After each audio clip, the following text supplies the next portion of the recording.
How are we learning and experiencing science today, especially at school? Using a metaphor, it's like learning geography from an old map and finding our way in today's world. We live in what sociologist Hartmut Rosa calls the society of acceleration.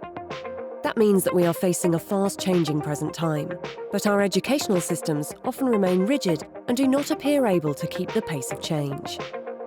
Fedora is an EU project aimed at regenerating the ecosystem of science learning in both formal and informal environments. We acknowledge three main dissonances that can be brought into a nicer piece. We see a clash between, on the one hand, the vertical and hyper-specialised organisation of teaching in disciplines, and, on the other, the inter-multi-transdisciplinary character of innovation and the efforts to make research and science an open and collaborative space.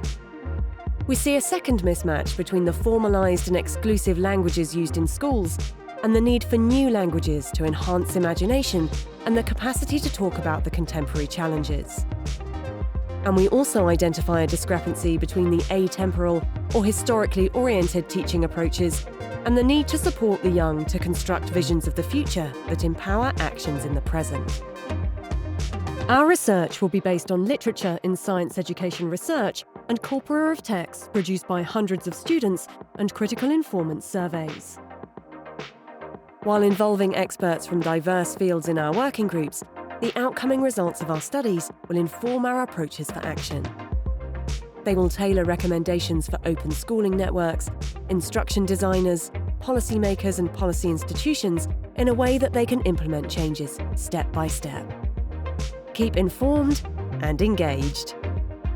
Fedora is a project by University of Bologna, University of Helsinki, Kaunas University of Technology, University of Oxford, Formica Blue, and Teach the Future.